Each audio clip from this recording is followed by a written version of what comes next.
I After think it is. 26 years of doing the same type zany characters, has this rubbed off on your personalities a little, do you think?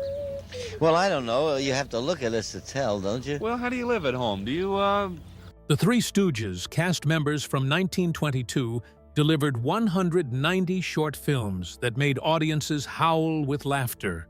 But behind the scenes, tragedy followed every member. From 1922 until 1970, 6 different performers rotated through the iconic comedy troupe, yet each one met a heartbreaking end. Strokes claimed multiple stooges, heart attacks took others, and personal demons plagued several throughout their careers. In this video, we'll explore the lives, careers, and tragic deaths of all the cast members who brought this legendary act to life, revealing the painful contrast between their on-screen joy and off-screen struggles. Number 10. Moe Howard. 1897 to 1975, Moses Harry Horwitz entered the world on June 19, 1897, in Bensonhurst, Brooklyn, born to Lithuanian Jewish immigrants. His trademark bowl-cut hairstyle originated from childhood rebellion. His mother refused to cut his hair, letting it grow to shoulder length. Intense teasing at school pushed him to secretly cut his own hair in a backyard shed, creating the distinctive look that became his signature. Show business called early. In 1909, Horwitz began running unpaid errands at Vitagraph Studios in Midwood, Brooklyn, earning bit parts in films. A fire in 1910 destroyed most of this early work. That same year, he met Ernest Lee Nash, later known as Ted Healy. They performed together in 1912 as part of Annette Kellerman's diving act. In 1922, Horwitz joined Ted Healy in a vaudeville routine. The act transformed in 1923 when Moe spotted his brother Shemp watching from the audience during a theater performance. Moe yelled at Shemp from the stage, and Shemp responded by heckling back. The brothers' bickering drew such positive audience response that Healy immediately hired Shemp as a permanent member. Larry Fine joined in 1925, completing the original lineup. Film historian Beverly Gray observed that Moe was very determined to succeed in show business. This determination extended beyond performance. Behind the aggressive on-screen character lurked a shrewd businessman who invested his film earnings wisely. He frequently negotiated matters between the act and Columbia Pictures. The financial reality proved harsh. Despite producing 190 comedy shorts for Columbia between 1934 and December 1957, the Stooges received no royalties. They earned a flat payment for each short, while Columbia owned all subsequent rights and profits. On June 7, 1925, Moe married Helen Schoenberger, a cousin of magician Harry Houdini. Helen's pregnancy the following year persuaded him to retire from show business. He attempted various jobs, none successful, before returning to work with Ted Healy. The couple had 2 children, Joan Howard, born April 2, 1927, and Paul Howard, born July 8, 1935. In June 1945, he legally changed his name from Moses Horwitz to Moe Howard. His real personality contradicted his on-screen persona. The real Moe was quiet, loving, and generous to family and friends. Heavy smoking throughout adulthood exacted its toll. Moe developed lung cancer in his later years, a consequence of being a lifetime smoker, typically seen with a pipe that occasionally appeared in Three Stooges productions. Cedars-Sinai Medical Center in Los Angeles admitted him in April 1975. He died there on May 4, 1975, at age 77, just over 3 months after Larry Fine's death and a month and a half short of his 78th birthday. Helen died from a heart attack on October 31, 1975, 6 months after her husband. At the time of his death, Moe was working on his autobiography, tentatively titled I Stooged to Conquer. The book was released posthumously in 1977 as Moe Howard and the Three Stooges. Moe assumed Healy's role as the aggressive, take-charge leader after the group separated from their founder in 1934. His character became a short-tempered bully, prone to slapstick violence, yet also fiercely loyal and protective of the other Stooges. On August 30th, 1983, Moe and the Three Stooges received a posthumous star on the Hollywood Walk of Fame at 1560 Vine Street. It starts off like a simple trip down memory lane, just a group of familiar faces who once made the world laugh without saying much at all. But the deeper you look, the more unsettling the story becomes. Behind the slapstick humor and timeless comedy was a reality far more complicated than anyone expected. One by one, their lives took turns that no audience ever saw coming. And just when you think it's all nostalgia, the truth begins to unfold in a way that changes everything. Stay with me, because what happened to them will leave you completely stunned. Number 9.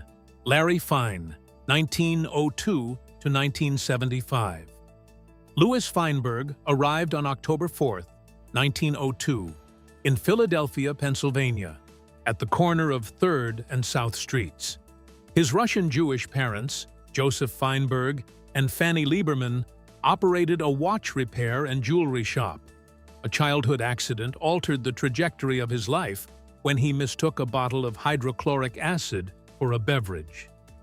His father used the acid to test jewelry for gold content.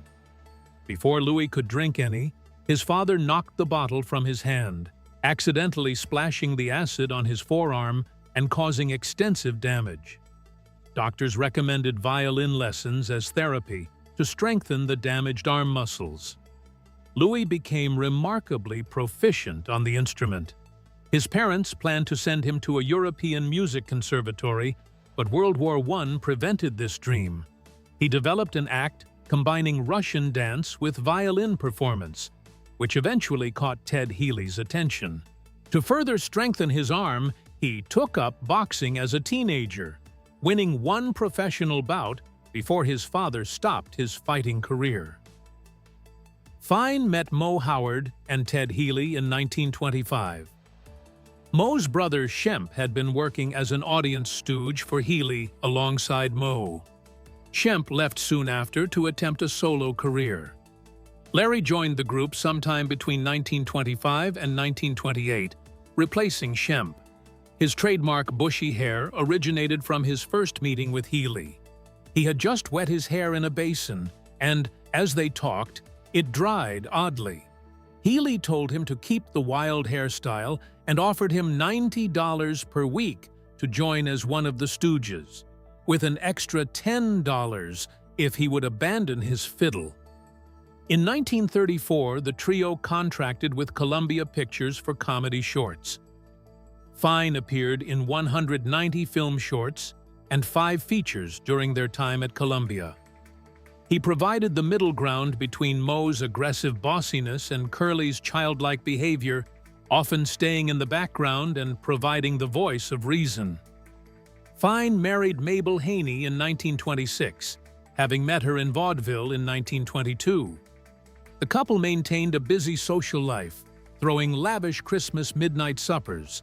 His devil-may-care personality extended to finances.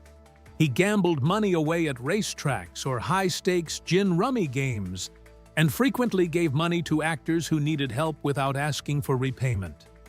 Directors Joe Besser and Edward Burns recalled that his free spending nearly forced him into bankruptcy when Columbia terminated the shorts in December 1957. Tragedy struck on November 17, 1961, when their only son, John, died in a car accident at age 24. Nearly 6 years later, on May 30, 1967, Mabel suffered a sudden heart attack at age 63. Fine was on the road and about to take the stage for a live show at Rocky Point Amusement Park in Warwick, Rhode Island, when he heard the news. He immediately flew home to California, leaving the other two Stooges to improvise their remaining shows. Their daughter, Phyllis, died of cancer on April 3, 1989, at age 60.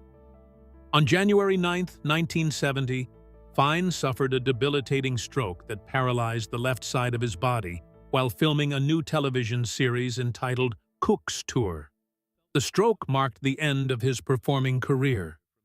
He eventually moved to the motion picture Country House in Woodland Hills, where he spent his remaining years. Despite his paralyzed condition, he entertained other patients and received regular visits from Moe Howard. He used a wheelchair during his last 5 years. At the motion picture and television country home, Fine retained his popularity. Last Christmas, he received more than 2,000 cards from fans. He completed his autobiography, Stroke of Luck, during this period. Like Curly Howard, Fine suffered several additional strokes before his death on January 24, 1975, at age 72. Fine's on-screen goofiness reflected his relaxed personality off-stage. Director Charles Lamont recalled him as a nut who would say anything, describing him as a yapper. Friends called him a yes man because he remained agreeable regardless of circumstances. His brother noted that Larry had developed a callus on one side of his face from being slapped innumerable times by Moe over the years. He was survived by his daughter, Phyllis Lamond, 3 grandchildren, and a great-grandchild. Number 8. Curly Howard, 1903 to 1952. Jerome Lester Horwitz was considered too handsome for the Stooge role when he first auditioned. With naturally thick, wavy, dark hair and a luxurious mustache, Ted Healy thought he looked too good to serve as comic relief. Jerome cut off his hair and reported back, prompting Healy to sarcastically remark he looked girly. His brothers misheard this as Curly, and the nickname stuck. Born on October 22, 1903, he became the most recognizable member of the comedy troupe. The transformation affected him deeply. He felt unappealing to women after shaving his head. To mask these insecurities, he ate and drank to excess and caroused whenever the Stooges made personal appearances, which occurred around 7 months each year. Film critics cited Curly as the most popular member of the team. His childlike mannerisms, natural comedic charm, and uncouth juvenile humor resonated with audiences, particularly women and children. An untrained actor, he borrowed and significantly exaggerated the woob-woob from comedian Hugh Herbert. His unique version became firmly established by the time of Punch Drunks in 1934. His performances came from trouble-learning lines. To cope, he invented and performed bits of business until he could remember his dialogue without stopping filming. Steve Allen called him one of the few true but seldom recognized comedy geniuses. By 1944, Curly's energy began to wane. His weight ballooned, and his blood pressure became dangerously high. He never drank while working, but increasingly hit nightclubs after filming. Moe blamed his excessive drinking, noting, "He drank far too much liquor." Between October 1944 and March 1945, Curly suffered the first of several strokes. On January 23, 1945, he was admitted to Cottage Hospital in Santa Barbara, receiving diagnoses of severe hypertension, retinal hemorrhage, and obesity. During filming of Half-Wit's Holiday on May 6, 1946, Curly suffered a severe stroke while sitting in director Jules White's chair. Moe found him with his head dropped to his chest, mouth distorted, unable to speak, only cry. The stroke ended his 14-year career at age 42. He made a brief cameo in Hold That Lion in January 1947, the only film featuring Larry Fine and all 3 Howard brothers simultaneously. In 1948, he suffered a second massive stroke, leaving him partially paralyzed. He died on January 18, 1952, at age 48. Larry Fine recalled in 1972, "Personally, I thought Curly was the greatest because he was a natural comedian who had no formal training. His mannerisms, behavior, and catchphrases became part of American popular culture. At first glance, it feels like harmless nostalgia, watching old clips, remembering simpler times, and laughing at moments that never get old. But something doesn't sit right the longer you dig into their story. There's a pattern, quiet but impossible to ignore, hidden behind the laughter. What really happened to the people who brought so much joy to millions? And why do their endings feel so unexpectedly heavy? The answers aren't as straightforward as you might think. Stick around, because by the end of this, you'll see their legacy in a completely different light. Number 7. Shemp Howard, 1895 to 1955. Samuel Shemp Horwitz stands as a founding member of the Three Stooges, performing with brother Moe and Larry Fine as early as 1923, when the act still belonged to Ted Healy. The nickname Shemp emerged from his mother's thick Litvak accent pronouncing Sam. His tenure with Healy's troupe lasted until 1932, when frustration with the comedian's excessive drinking and chronic late payments drove him to leave. Shemp's departure stemmed from practical concerns. Healy's alcoholism created an unpredictable work environment, and Shemp grew tired of unreliable compensation. However, he possessed enough talent and recognition to pursue independent opportunities. Vitaphone offered him film work in California, providing the perfect escape route. Between 1932 and 1946, Shemp built a remarkable solo career, appearing in 87 films separate from the Stooges before rejoining the team. He worked for numerous studios during an era when exclusive contracts were standard. Warner Brothers / Vitaphone, Universal Pictures, Columbia Pictures, 20th Century Fox, RKO Radio Pictures, and others. His character work proved versatile. At Universal, from August 1940 to August 1943, he appeared alongside W.C. Fields in The Bank Dick, 1940, worked with Abbott and Costello in Buck Privates, 1941, and Hold That Ghost, 1941, and added comic relief to Charlie Chan and the Thin Man Mystery series. He frequently played bartenders, taxi drivers, and fight managers with infectious enthusiasm. When Curly suffered his debilitating stroke on May 6, 1946, Shemp faced a difficult choice. He agreed to rejoin the Stooges temporarily, intending to stay only until Curly recovered. That recovery never came. Shemp remained with the group for 9 more years, appearing in 77 shorts and the feature film Gold Raiders. Shemp married Gertrude Babe Frank for 30 years and fathered one son, Morton. His phobias were legendary. He refused to drive or fly, avoided heights and elevators, and would only board fishing boats if they remained tied to the dock. Working with animals terrified him so much that he insisted on glass barriers between himself and even elderly docile stunt animals. On November 22, 1955, Shemp attended a boxing match at the Hollywood Legion Stadium with friends Al Winston and Bobby Silverman. While returning home by taxicab that evening, he leaned over to light a cigar after telling a joke, when he suddenly slumped over on Winston's lap. He died at age 60 from what his daughter-in-law Jerry Greenbaum confirmed was a massive cerebral hemorrhage, not a heart attack as some accounts reported. Columbia had promised exhibitors 8 Three Stooges comedies for 1956, but only 4 were completed when Shemp died. Producer Jules White manufactured 4 more shorts by reusing old footage and filming new scenes with supporting actor Joe Palma as a body double, creating the fake Shemp technique. Film historians now recognize Shemp as the most talented Howard brother, with biographer Sam Kearns calling him the true comedian, whose improvisational skills and mature comedy style surpassed his siblings. Number 6. Ted Healy, 1896 to 1937.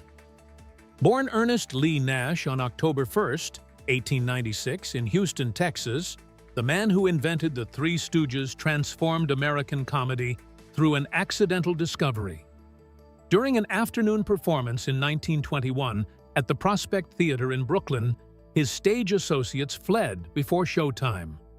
Unable to memorize lines, he grabbed his valet and 2 friends from his dressing room for a completely impromptu performance. That afternoon revealed his comedic forte, the Stooge. By the 1920s, he became the highest-paid vaudeville performer, earning $9,000 per week. He reunited with childhood friend Moe Howard in 1922, hiring him as a plant in the audience. Moe's brother Shemp joined in 1923 as a heckler, followed by Larry Fine. Healy developed the slapping, poking, and jabbing that became the act's trademark. He appeared in numerous Broadway productions and films, including Bombshell, Meet the Baron, and San Francisco. Healy's drinking destroyed professional relationships. When intoxicated, he became belligerent and violent. The Stooges earned a meager $100 per week, split 3 ways, while he collected $30,000. His resentment boiled over whenever the Stooges received bigger laughs than him. These factors led to their permanent split in March 1934. Despite his abrasive behavior, he maintained a contract with MGM worth $60,000 annually at his death. On December 20, 1937, days after his son's birth, Healy visited the Trocadero nightclub on Sunset Strip. Albert Broccoli approached to congratulate him on fatherhood, but Healy struck Broccoli in the nose and mouth. Broccoli shoved him back, and Trocadero employees placed Healy in a taxicab. He died the following morning, December 21, 1937, at age 41. The Los Angeles County coroner ruled the cause as acute toxic nephritis from chronic alcoholism. His body showed superficial wounds. Persistent rumors claimed Wallace Beery, Broccoli, and Pat DiCicco beat him fatally. Broccoli came forward to the press, contradicting cover-up theories. The 2005 book The Fixers promoted conspiracy theories, but journalist Larry Harnish found no supporting evidence in contemporary accounts. Milton Berle, Bob Hope, and Red Skelton credited Healy as a mentor. He died in debt despite high earnings, having spent lavishly on personal luxuries and charitable causes like Christmas parties for underprivileged children. We all remember the laughter, the kind that came easily, the kind that didn't ask questions. But what if the story behind those laughs wasn't as light as it seemed? As the years passed, the lives of these iconic figures began to reveal a different kind of narrative, one filled with moments that never made it to the screen. It slowly turns from admiration into curiosity, and then into something much deeper. You might think you know how this story goes, but you really don't. Keep watching, because what you're about to discover changes everything. Number 5. Joe Besser, 1907 to 1988. Born August 12, 1907, in St. Louis, Missouri, Joseph Besser developed a distinctive comic persona that made him a vaudeville headliner long before joining the Stooges. His whiny, bratty character featured frequent outbursts of, "You crazy, you," and "not so fast."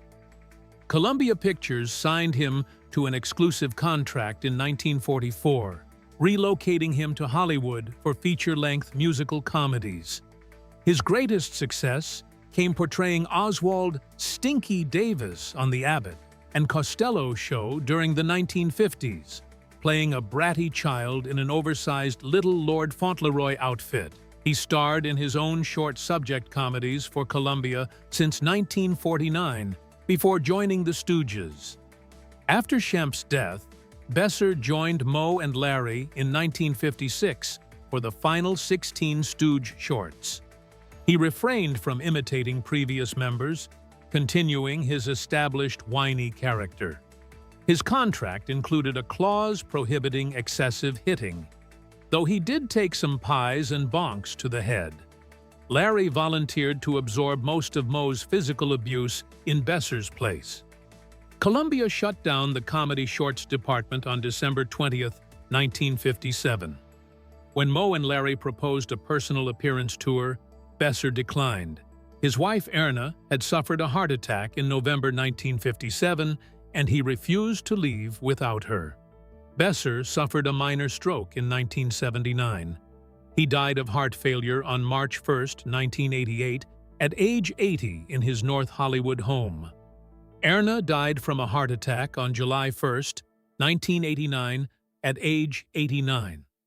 Television host Rich Cause apologized on air before showing Besser's shorts, receiving letters expressing viewer outrage.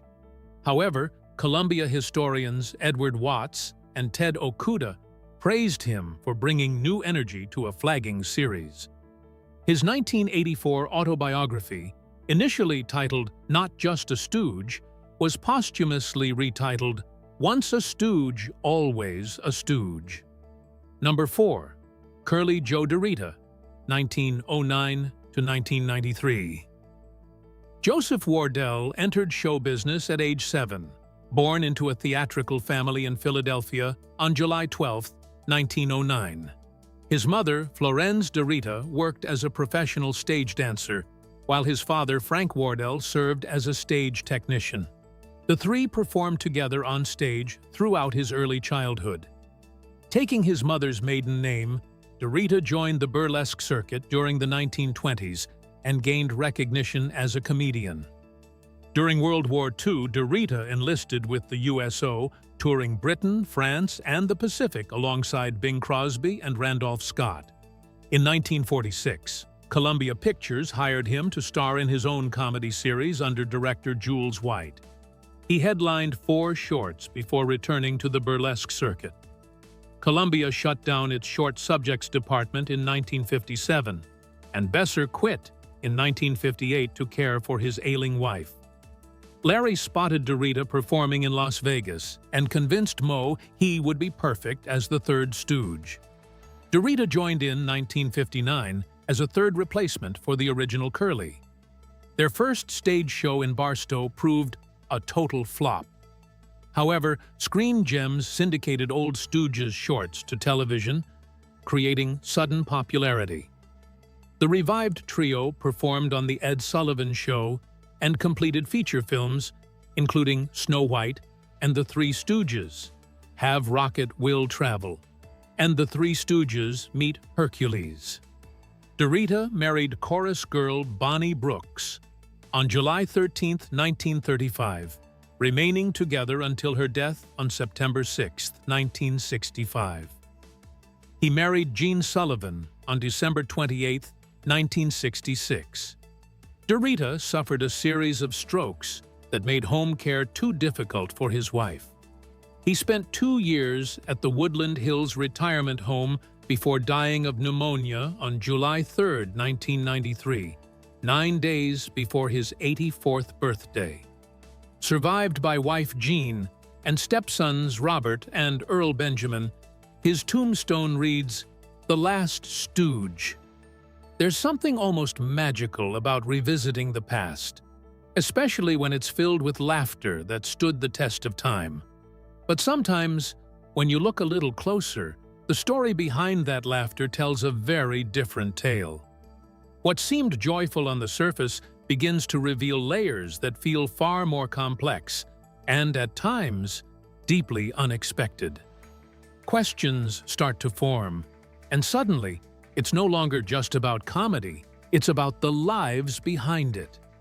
You won't want to miss what comes next, because the full picture is far more surprising than anyone imagined. Number 3. Joe Palma, 1905 to 1994. Joseph Provenzano arrived in New York City on March 17, 1905. His parents owned Provenzano Funeral Home, where he worked as a mortician before Hollywood opportunities emerged. He joined Columbia Pictures Stock Company in 1937, appearing in over 120 films through 1968. His lean build and brushed-back hair kept him in background roles with minimal dialogue. Columbia needed 4 more shorts after Shemp's sudden death in November 1955. Budget cuts had already forced the studio to reuse stock footage from earlier productions. Palma stepped in to complete the contractual obligations through 4 films. Producers fitted Palma with a wig and filmed him exclusively from behind or side angles. In Hot Stuff, he briefly spoke on camera while wearing a concealing beard. The crew dubbed Shemp's voice from previous soundtracks over new footage, then edited these shots with recycled material containing the actual performer. Palma became Jack Lemmon's personal assistant during the 1960s. He appeared as Mr. Palma, a mailman, in Good Neighbor Sam, 1964, and portrayed a butcher in The Odd Couple, 1968. He died of natural causes on August 14, 1994. Director Sam Raimi later coined fake Shemp while filming The Evil Dead, honoring Palma's pioneering body double technique. The term became standard film industry terminology for disguised stand-ins. Number 2. Emil Sitka, 1914 to 1998. Character actor Emil Sitka performed 70 different roles with the Stooges across 35 short films from 1946 to 1958. Born December 22, 1914, in Johnstown, Pennsylvania, he moved to Hollywood in 1936. A talent scout cast him in his first Stooges film, Half-Wit's Holiday, in 1947. He portrayed professors, butlers, justices of the peace, and eccentric scientists.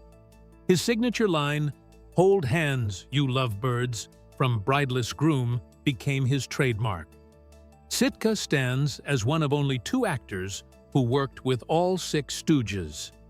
Back in 1974, a quiet but interesting attempt to revive the classic Three Stooges formula was already taking shape, and it all started after Larry Fine suffered a serious stroke that left a huge gap in the trio. Moe Howard, who had always been the driving force behind keeping the act alive, reached out to longtime collaborator Emil Sitka with a new idea. Sitka was asked to step in and join the team, not as a direct replacement, but as a fresh character named Harry, written as Larry's fictional brother. On paper, it sounded like a clever way to preserve the spirit of the group while adjusting to reality. But then, a question naturally comes up.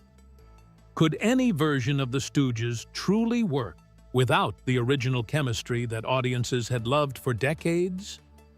Before that question could even be tested, fate stepped in. Moe Howard passed away just a few months later, and with that loss, the entire plan came to an abrupt stop. What remained from that effort were only a few promotional photographs, small glimpses of what could have been, but never fully came to life. Interestingly, this was not even the first attempt. A similar effort had already taken place in 1970, but that version also went nowhere beyond publicity images, almost as if every attempt to recreate the magic kept slipping away at the last moment. Years later, Emil Sitka remained closely connected to fans, even long after active work in film had ended.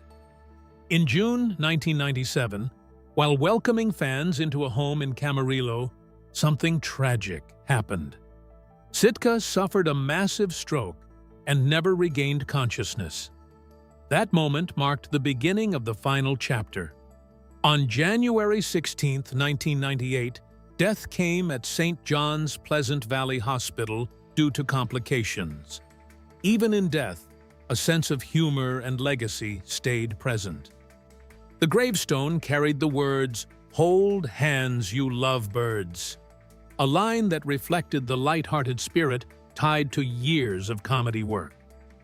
Throughout retirement, Sitka stayed in touch with thousands of fans through letters, showing a level of dedication that went far beyond the screen. That kind of connection raises a simple but powerful thought. How many performers truly stay that close to audiences, even after stepping away from the spotlight? Number 1. Vernon Dent, 1895 to 1963. Hank Mann of the Keystone Cops discovered Vernon Bruce Dent in 1919 while he toured Southern California with a singing troupe. Born February 16, 1895 in San Jose, California, he worked as an accomplished songwriter before transitioning to one-reel comedy shorts for Arrow Film Corporation. By 1923, Max Sennett hired him for numerous films alongside Harry Langdon, Billy Bevan, and Andy Clyde. He appeared in over 400 films during his career. Dent joined Columbia Pictures in 1935 and made 96 appearances in Three Stooges films, more than any other supporting actor. He worked with practically every star on Columbia's payroll, including Buster Keaton, Charlie Chase, and Andy Clyde. He frequently portrayed irritable bosses, policemen, doctors, and landlords, serving as the perfect foil to the Stooges' chaotic behavior. His robust build and exasperated expressions heightened comedic tension in shorts directed by Jules White. Diabetes complications caused complete blindness by 1955. At Shemp Howard's funeral that year, Emil Sitka witnessed Dent being led to the casket, where he gently felt Shemp's face in a final goodbye. Dent died of a heart attack on November 5, 1963, at age 68. His lifelong friendship with Shemp and consistent presence through 1954 made him indispensable to the Stooges' success. With this, we have come to the end of this video. Thanks for watching. If you enjoyed this video, do well to like, comment, and subscribe for more content. To enjoy more thrilling stories, click now on the following video that pops up on your screen.